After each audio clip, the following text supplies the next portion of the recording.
Council of 2021. So we'll get straight to business. I think we are all here, so no apologies. Item 2, any declarations of interest?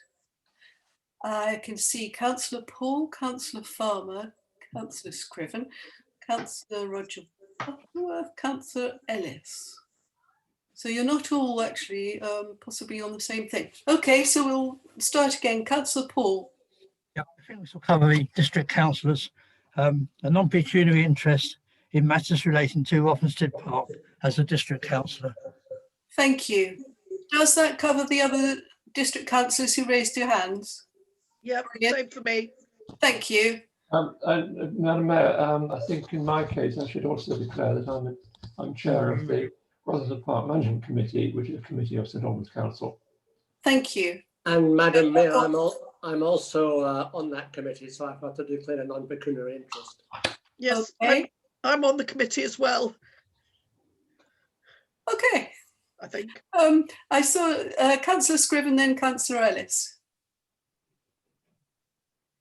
I can't hear you, Lisa. Can you hear me now? Yes. Just to declare a non-pecuniary interest for item 10.2 as a member of Park. Thank you very much. Councillor Ellis. I need to declare a non-pecuniary interest in respect of 8.1 as my wife has an allotment. Thank you very much. Is that all the declarations? No, Councillor Maynard? Sorry, 8.1 because my husband has an allotment. Thank you. Okay. Well, if that's all the declarations, that's excellent.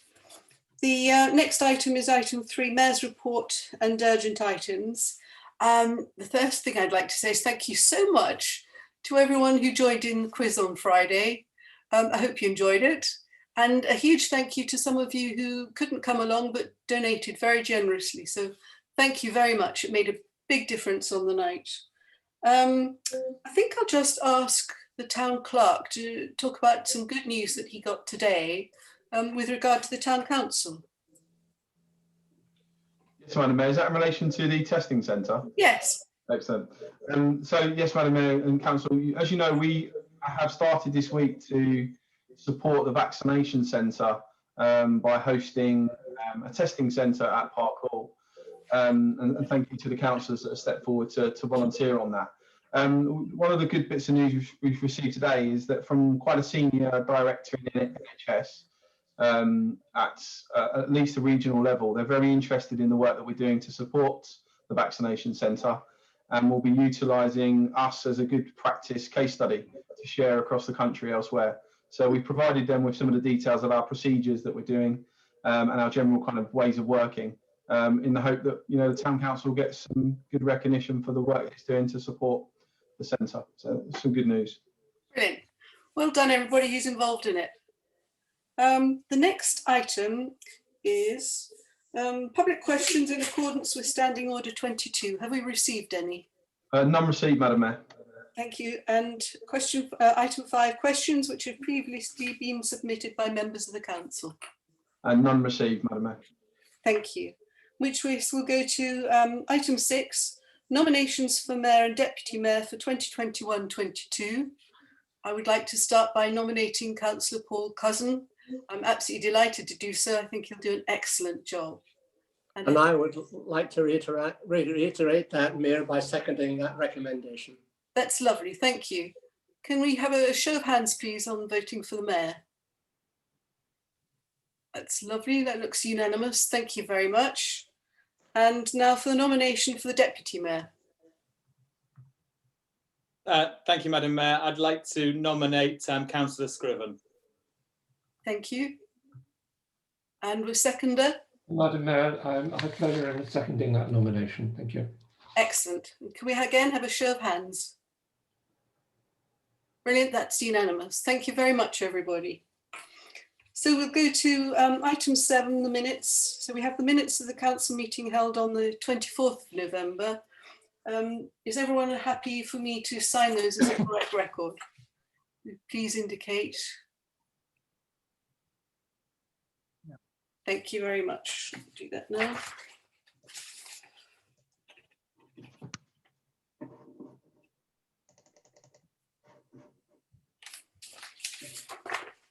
Thank you. So the first lot of minutes, 8.1 Community Services Committee. I'll ask Councillor Ellis to present the minutes. Thank you, Madam Mayor. I'd like to present the minutes of the Community Services Committee meeting held on the 11th of January 2021, and there are no recommendations to Council. Thank you. Then 8.2 is Corporate Policy and Finance Committee. I'll ask Councillor Maynard to present. Thank you, Madam Mayor. There are a number of items here. I'll just go through them. First, I'd like to ask Council to receive the minutes of the Corporate Policy and Finance Committee meeting held on the 11th of November 2020, which are circulated herewith. I would also like them to receive the minutes of the Corporate Policy and Finance Committee meeting held on the 6th of January, which are circulated herewith. There is one recommendation to Council from that meeting. In fact, there's more than one. The first one is to recommend to Council that the risk management strategy and risk register as recommended by the Accounts and Risk Subcommittee is approved. Would you like me to take each item, Madam Mayor, and then we'll have a vote? I'm not sure, because that's an item agenda at 9.5. Yeah, Town Clerk's advice. Yeah, Madam Mayor. So I think for now, Councillor Maynard is just putting forward the minutes and noting the recommendations that are in there for discussion later on the agenda. So we'll vote at item 9.5. Okay, well, we can thus vote when we come to the item on the agenda. That's fine. Thank you. Right. If we move on to minute 21.6, the External Audit Limited Assurance Audit for 2019-2020, and the recommendation is that the audited annual governance and accountability return for 2019-2020 is approved, and that will be discussed at item 9.4 on the agenda. I would also like Council to receive the minutes of the Extraordinary Corporate Policy and Finance Committee meeting held on the 13th of January 2021, and the minutes from that meeting are also circulated. Here we go. So are members minded to receive the minutes from those committee meetings? Thank you. I think I need to jump back then to Community Services and check whether we're ready to receive the minutes of the CSE committee. I think that's everybody. Thank you very much. The next item is 8.3, which is the Human Resources Committee. And the minutes of that meeting are circulated herewith. So if we could indicate whether we will accept those minutes too, please. Thank you very much.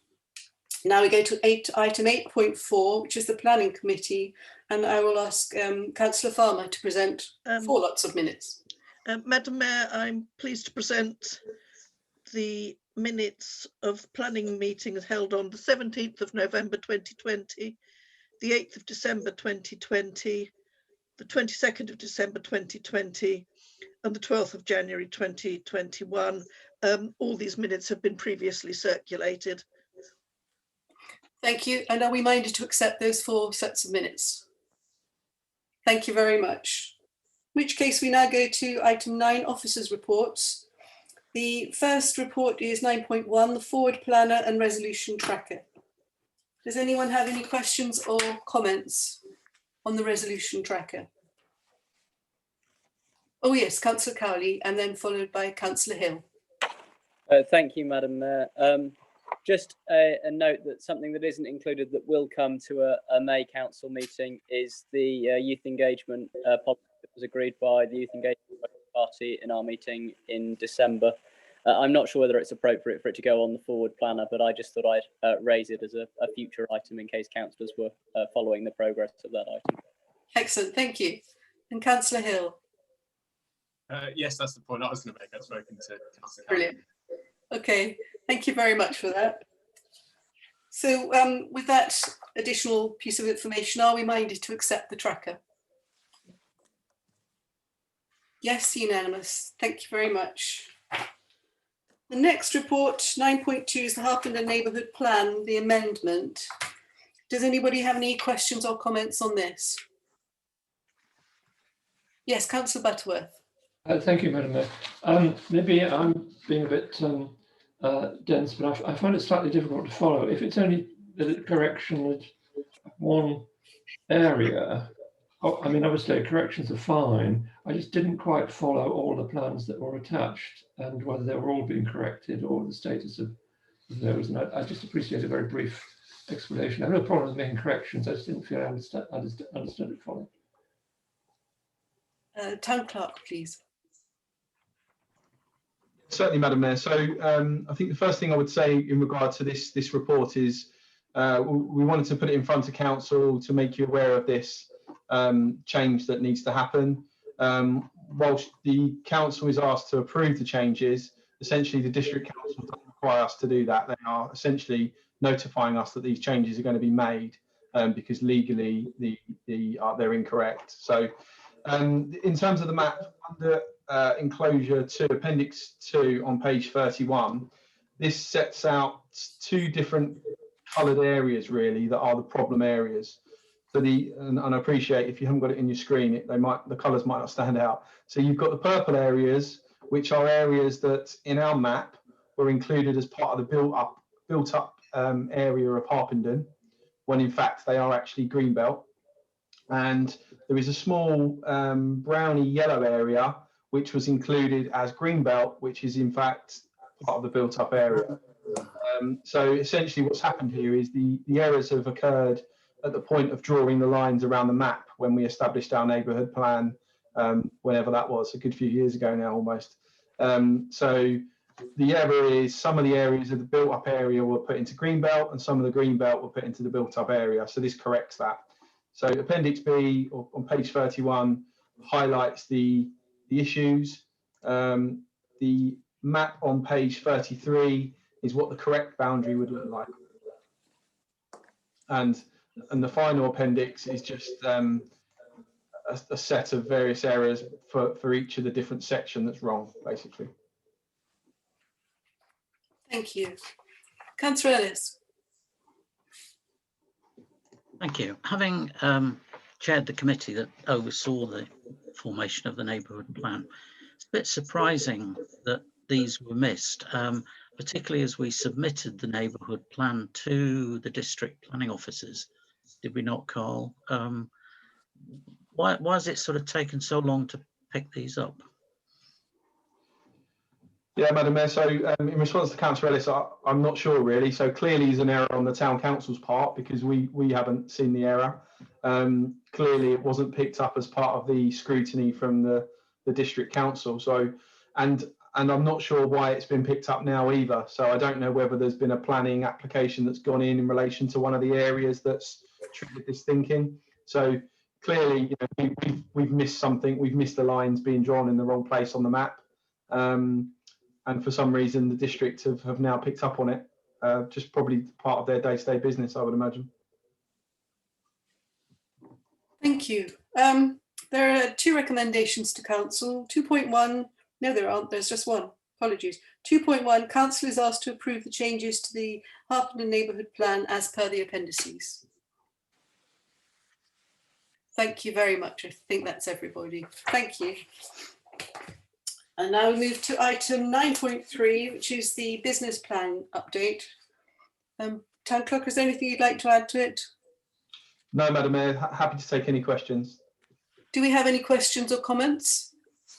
Or are we ready? Oh, yes, we do. Councillor Butterworth, followed by Councillor Priggen. Yes, sorry to be tedious. Essentially, it's typographical, but on page 43, item 6, identify land and assets that the Town Council wishes to devolve from other bodies. It's the wrong way around. The Town Council wishes to have devolved to it from other bodies. we know what was intended. I think I had another point as well.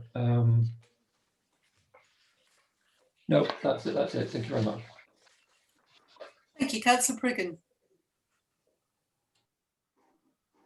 Sorry, Melanie, can't hear you.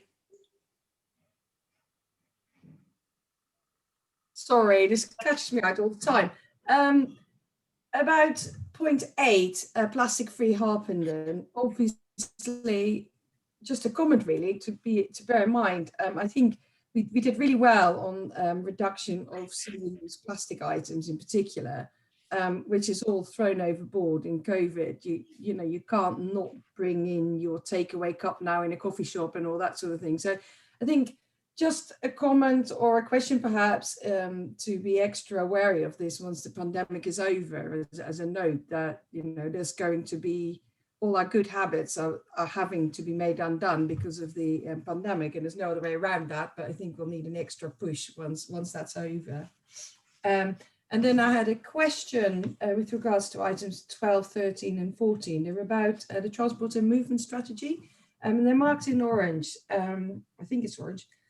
I was just curious whether we're restricted by officers' time on this, or whether it's just not possible to continue considering sustainable transport options in town at this moment until the pandemic is over. This is mainly for the period January to March this year, so I would imagine it's pressure on officers, but I will ask the town clerk. Yeah, thank you, Madam Mayor. So really the reg status of these items reflect the decision that was taken either by council or committee when it last considered the strategy. One of the resolutions made at that meeting was to, the council considered the strategy, but said that we would park any detailed further work on it until the point of time that the COVID situation was or closer to being ended, to see whether there are any permanent changes. So the amber on that reflects the fact that council has agreed to pop that on hold until probably into the summertime. Okay, thank you. Thank you. Councillor Turnbull. Thanks, Madam Mayor. Item 22, it's obviously gratifying that 85% of our recommendations were accepted. I'd like to know, on balance, the 15%, was that because we objected but the main planning authority approved the applications, or vice versa? It's difficult to know whether we're being too zealous or not zealous enough in scrutinising the applications. Does the town clerk know by any chance what sort of the mix was?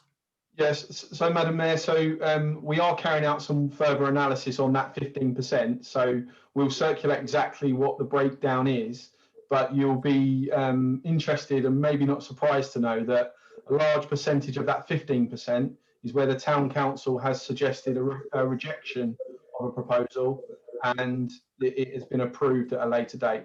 So a vast majority of that 15% will be that scenario.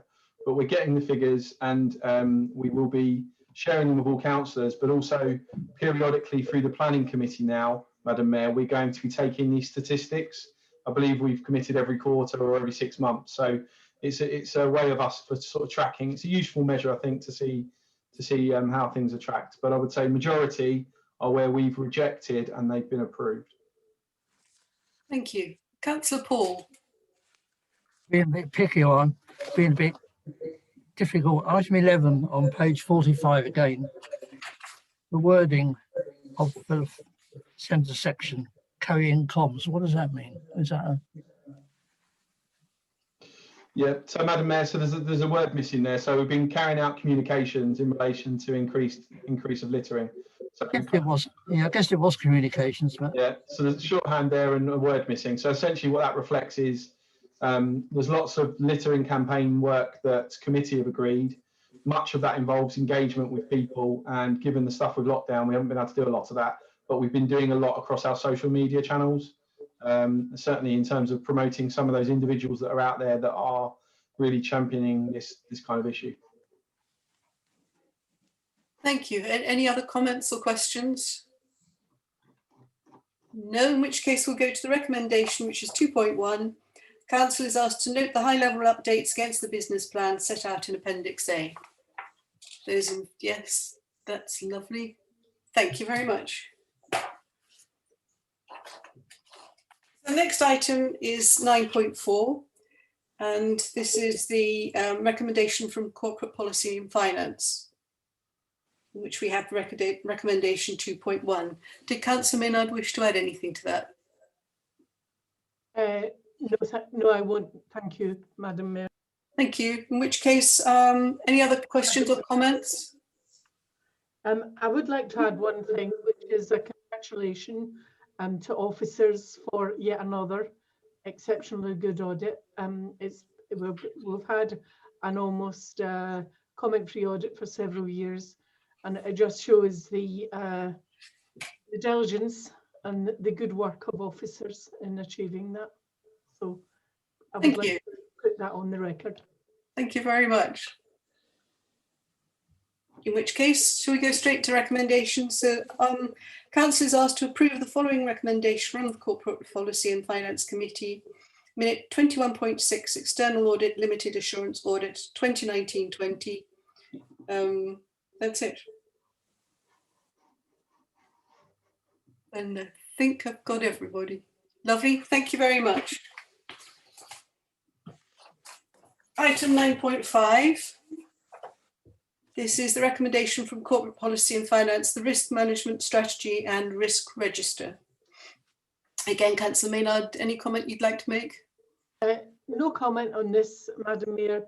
I want to thank the officers and councillors who have actually put a huge amount of time into going through the risk register in detail to make sure it reflects all the risks that the Town Council has to manage.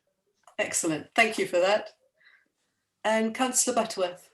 If I could just add my own thanks to officers, as I'm chair of the Audit and Risk Management Committee. A lot of work went into this, particularly this year, as the risk register was completely revamped, which was essentially the work of officers. And I must say, as you're aware, I'm on a different council, and I don't want to criticise any other council, but the Harpenden's risk register is miles better than any other that I've seen.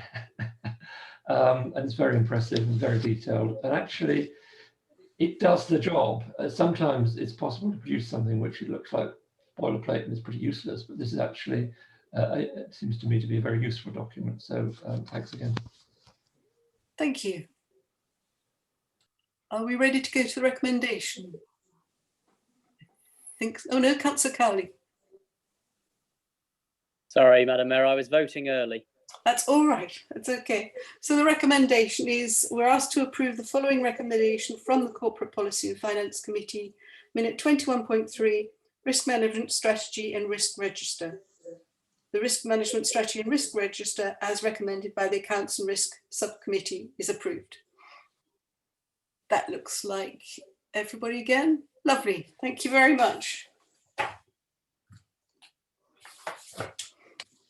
And now we come to item 9.6, which is the budget. I think I'll hand over straight to the town clerk to clarify what's going on today.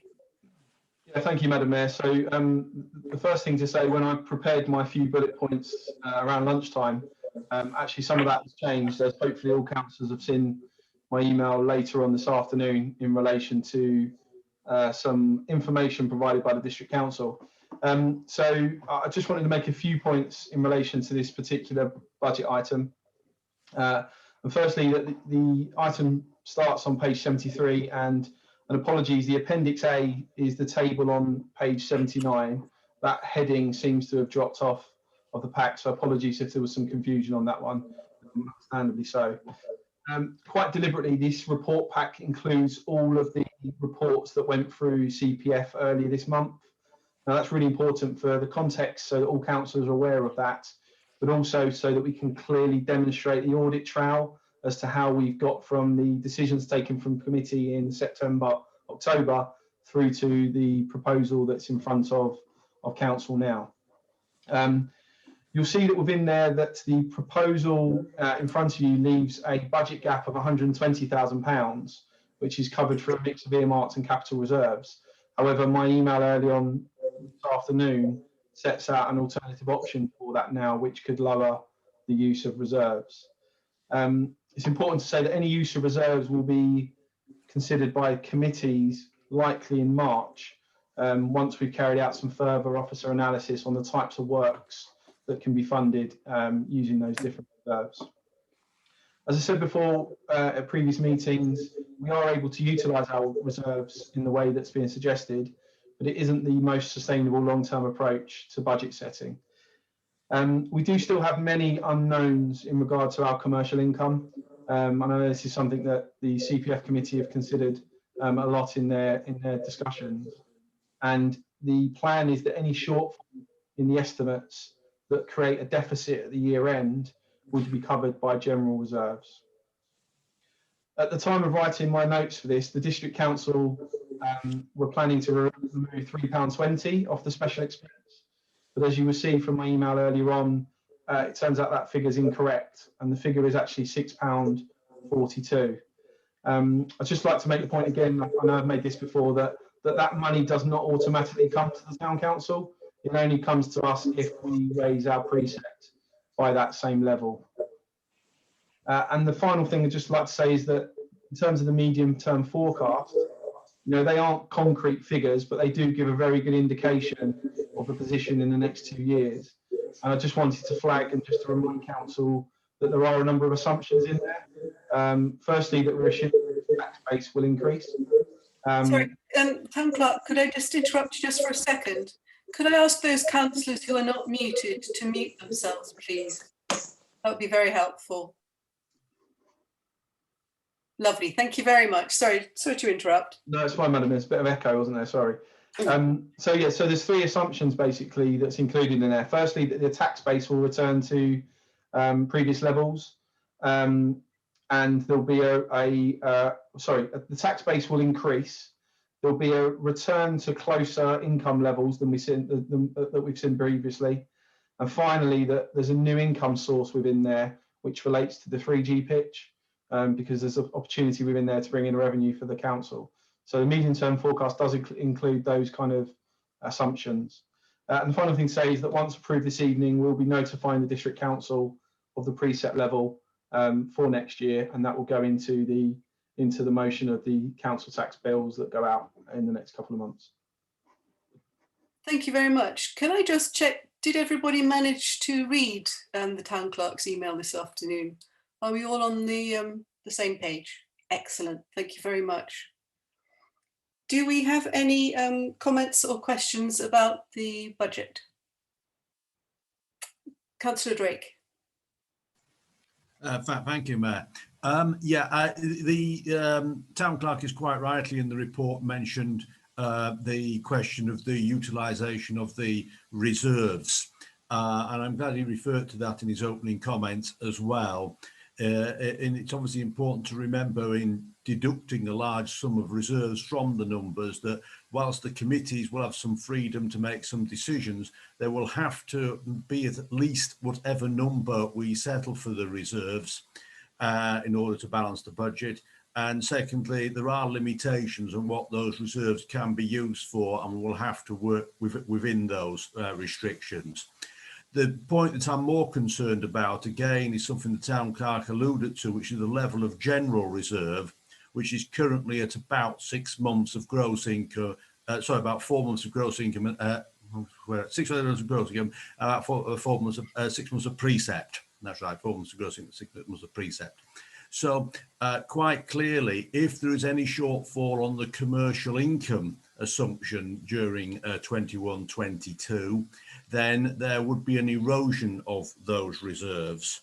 And we need to bear in mind it will be very difficult to rebuild those reserves, certainly in the near term, unless there's a significant increase in precept or utilisation of other commercial income. The 3G pitch may be an example.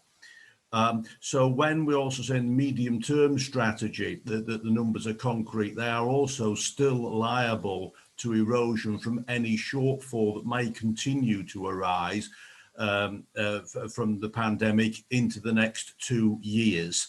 So we just need to bear in mind that there is likely to be a further erosion of those general reserves, and we have to ensure that we keep an eye on that, particularly in relation to future years.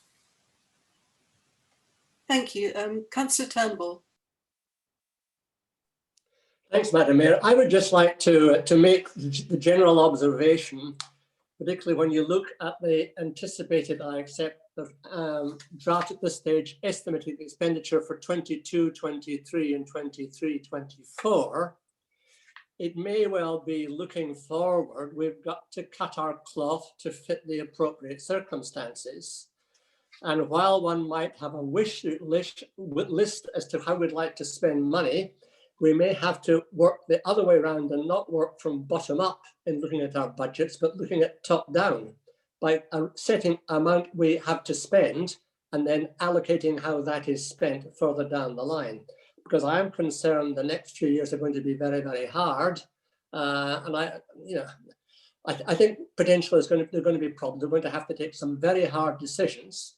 And it may well be going into this next year even, if we find the budgets are well adrift for reasons beyond our control, then it may well be we have to physically cut desirable expenditure, but not essential expenditure. I think that must always be within our remit, that we decide if we're going to overshoot our budgets and overshoot using our reserves, that we've got to take some hard decisions. Thank you for your comment. Councillor Maynard.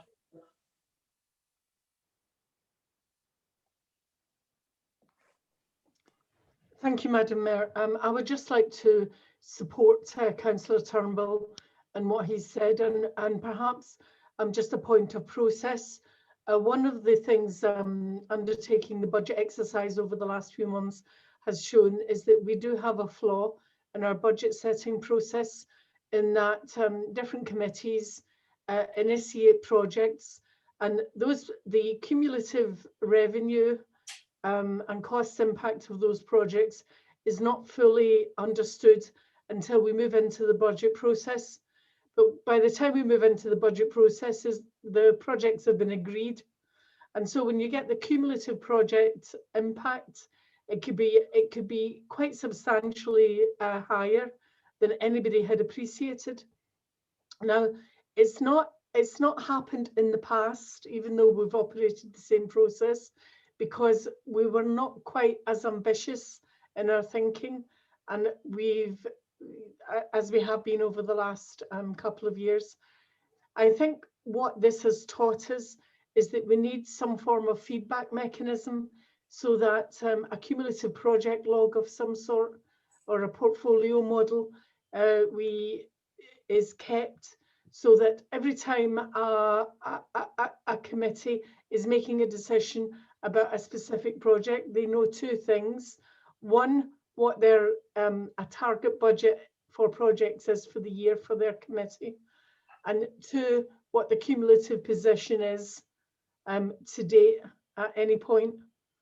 That way they can start to make more balanced decisions, and it may even be that to bring one project forward, they move backwards to a project that's already been taken, has already been approved, and unapprove it or move it lower down in the rankings, so that it's still there on the project portfolio, but not for this year. And I think I would urge the council to put something like that in place, and maybe ask officers to come forward with the most appropriate model of how that would work for us. That way we wouldn't be in this situation at the end of the year that we've been in this year, when we found out that there were a lot of projects that had already been signed off, which would necessitate quite a substantial increase in precept to deliver them. I hope that's kind of... Thank you. I'll take Councillor Priggen and then Councillor Hill. Thank you. I was just hoping to go a little step back on the technicalities of our budget following Carl's email this afternoon, which I glanced over, but I haven't had a chance to look in great amount of detail. when the first budget came out, when this pack came out, we looked at a budget deficit of 120,000. With this new information, could the town clerk please identify what is the current deficit that we're looking to fund? And yeah, that's a start. And are we looking to fund that from reserves? Is that what the proposal is?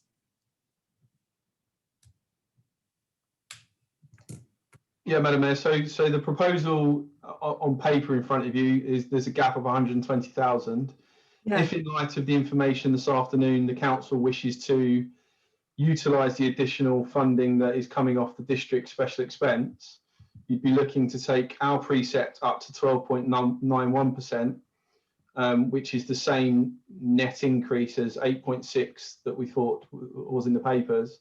That would in turn mean that the 120,000 gap would come down to just under 75,000. Okay, and could I then ask, what's the sort of technical legal status of a budget with a gap for the town council? Is it legal to have this in this way, and or what would our auditors say of this?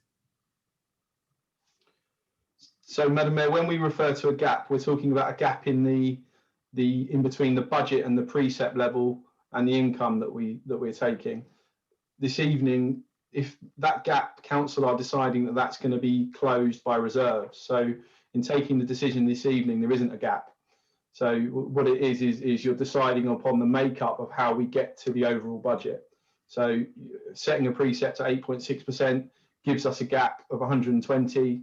The proposal is to fill that by utilising earmarked or capital reserves.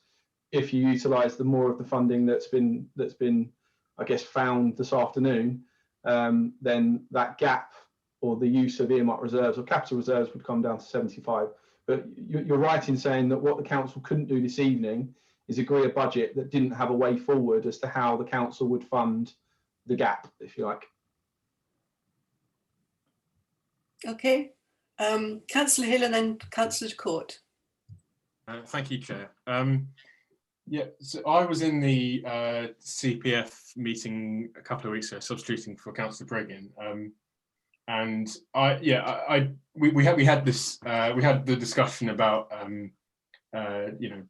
whether to cut or go into capitalised reserves or increase the precept. I'm glad that we've chosen not to make the cuts. I think using reserves is fine for 1 year, but I want to be clear that the key component for me accepting that we use the reserves this year is that next year we commit to the medium term, so that in 2022-23 we do actually increase the precept to 6.17%, because I think it's important that, especially in the current climate, it'd be irresponsible if over 2 years we didn't sort of reach precept parity almost.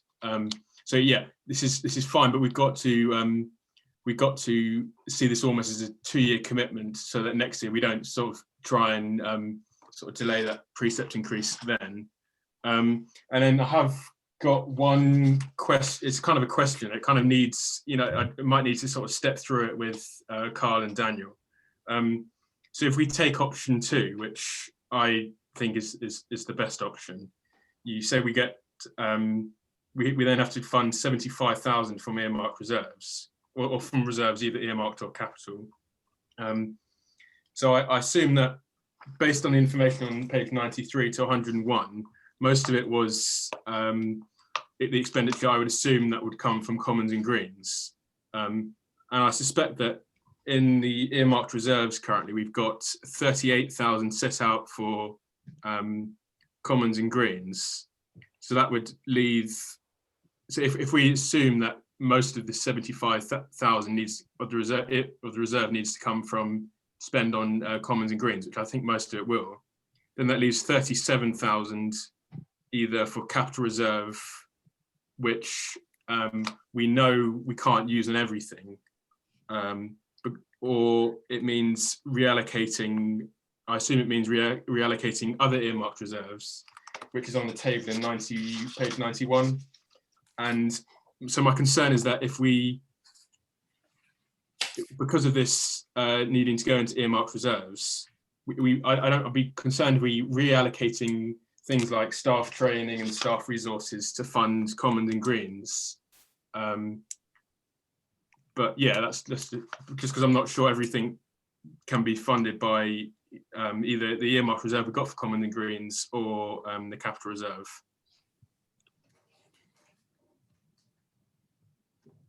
Thank you. Councillor Decourt.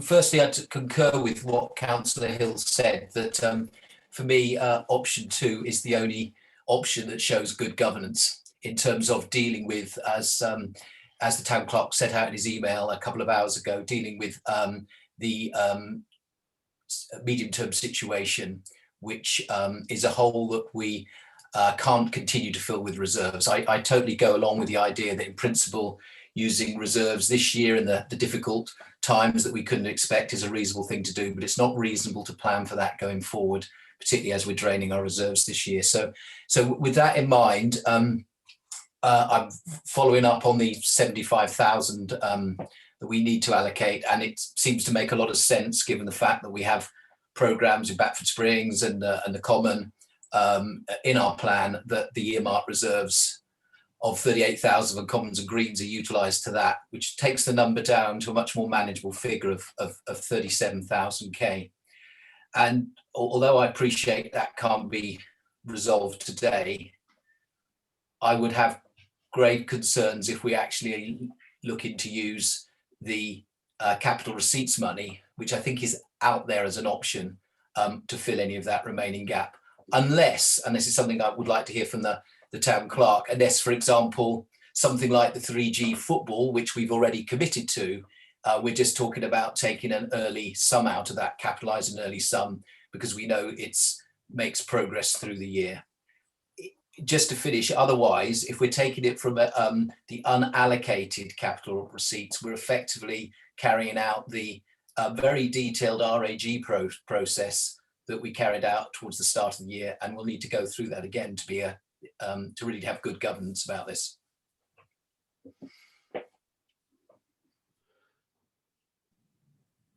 Yes, town clerk. Yeah, thanks, Madam Mayor. So just to pick up a couple of comments in there. So and this is subject to carrying out some further analysis and bring this through to committee. So I would anticipate, having done some early looks at this, that any suggestion of using the capital reserve, in theory, we could allocate some of the uncommitted funds, but I think in reality it will be more likely to utilise some of the all existing allocations. So, for example, council has agreed to allocate quite a large sum to pathway improvements across Harpenden. So that's an allocated fund at the moment.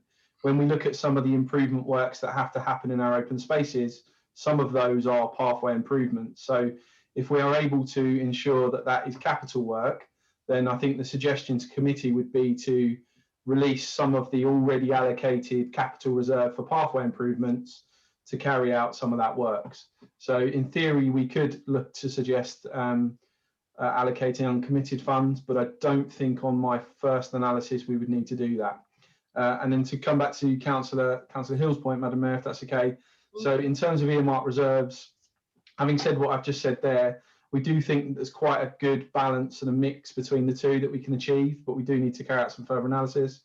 The process would be that if we need to reallocate some earmarked reserves, then the committee who's responsible for that allocation would be the ones that would sign it off. So, for example, the Community Services Committee couldn't suggest reallocating the staff training earmarked reserve to do some stuff in Commons and Greens, because that sits under the HR committee.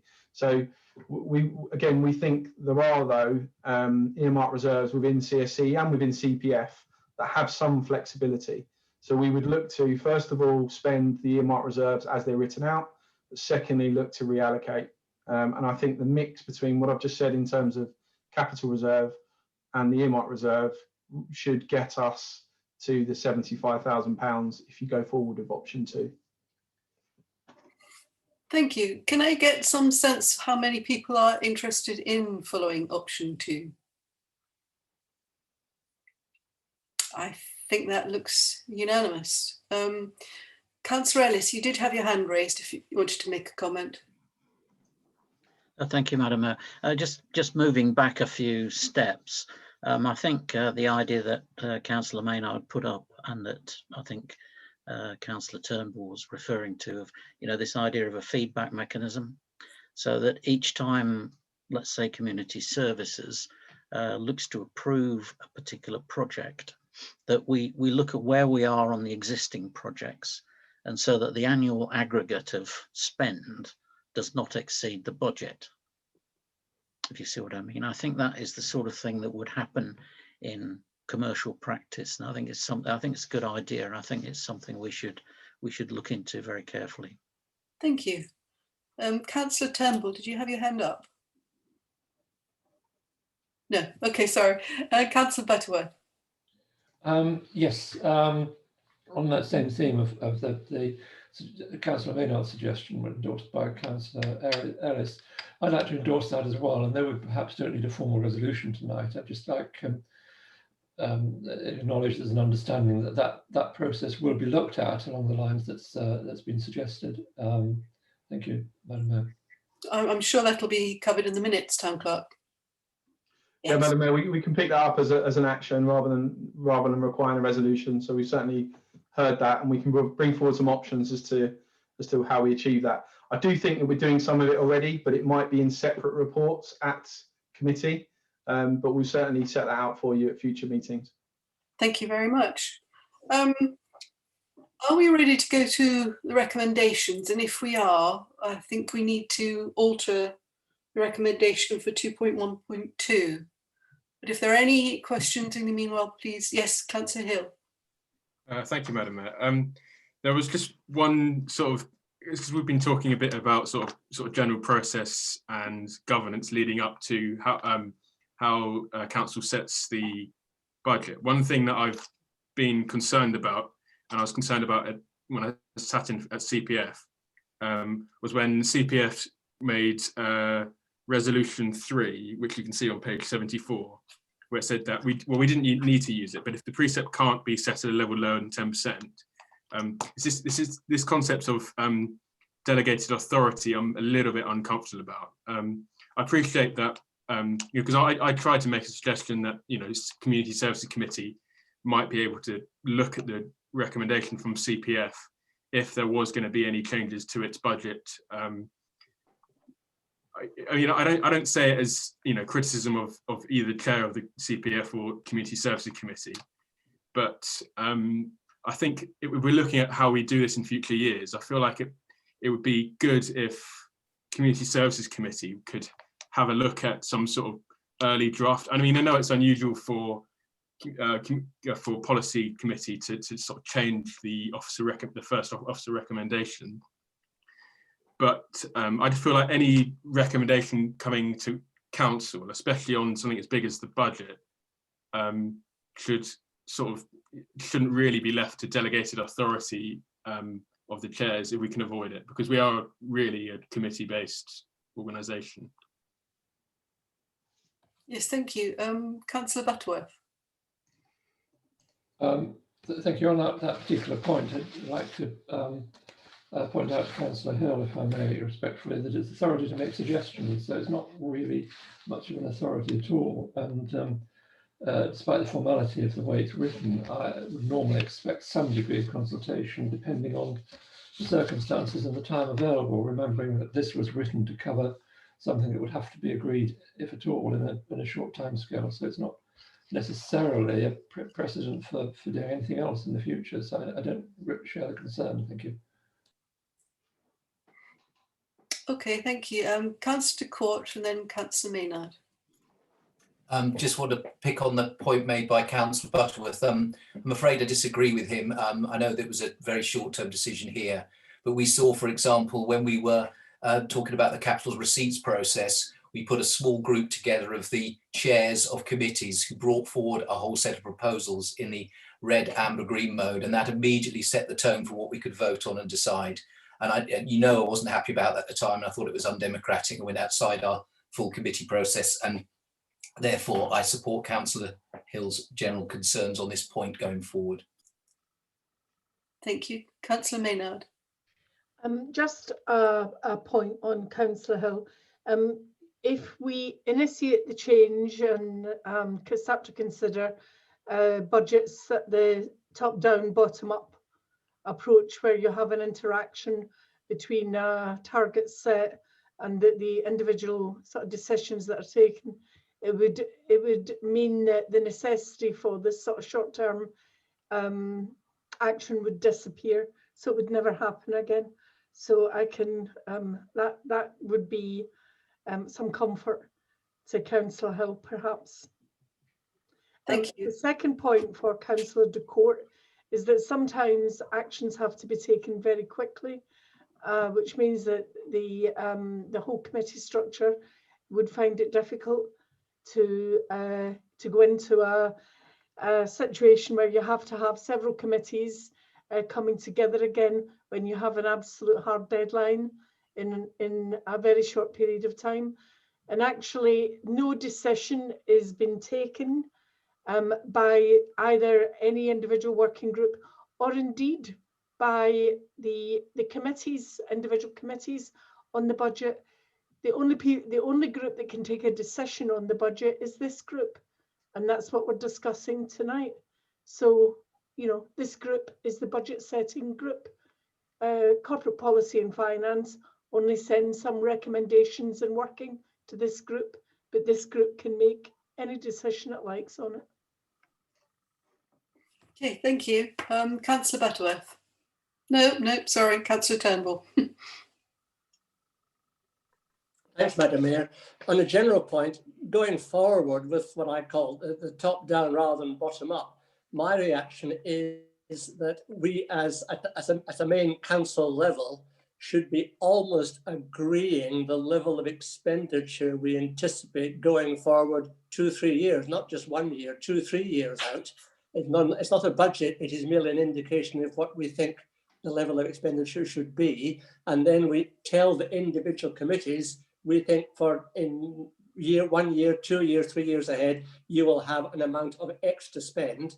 And as one moves forward, that committee will be juggling how they're going to spend that money almost on a meeting by meeting basis, or not far off it. So I was seeing this being to me, it's a constantly moving situation. No budget is static. Budgets move all the time. Thank you. Okay, thank you. Are we ready to go to the recommendations? And if we are, can I suggest an alternative for 2.1.2? Okay, so the council is asked to 2.1.1 approve the total budget for 2021-22 at 1.566650 as set out in Appendix A. Those in favour? I think that's unanimous. Thank you. And then I think the town clerk will correct me if I'm wrong, but 2.1.2 approve the Harpenden Town Council precept for 2021/22 of 1.184410, representing a council tax base band D equivalent to £84.38. I think that's probably right. Yes, so those in favour of that, that is option 2. Thank you very much. 2.1.3, note the council tax base figure of 14,037. Thank you. 2.1.4, note the medium-term financial strategy included in Appendix A. Madam Mayor? Yes, Town Clerk.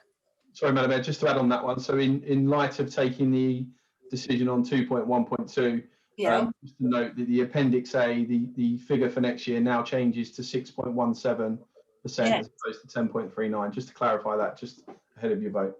No, that's very useful. Thank you very much. Yes. That is correct. So on 2.1.4 with that amendment. Thank you. That's lovely. That's the budget done. So our next item is 9.7, the municipal calendar. And in this one, council is asked to, subject to any comments or amendments, approve the calendar of meetings 21-22. Any comments or questions? Councillor Butterworth. Thank you. May I just make a plea that I personally would find it very useful if once the meetings calendar is settled, if the meetings are actually sent out as Outlook appointments to councillors, which makes diary management a lot easier, in my view. Also makes updates easier if dates change, and it also makes it slightly easier that when the Zoom links can then be added as updates to the appointment. Obviously not something to formally decide, it's just my personal preference, which I would, which I've mentioned. Thank you. Thank you. Anyone else? So go straight to recommendation 2.1. Council is asked that, subject to any comments or amendments, the calendar of meetings at 21-22 be approved. Can I have an indication? Yes, lovely. Thank you very much. So that concludes that part of the agenda. Are we resolved to go into exempt business? Please indicate. Thank you very much. In which case,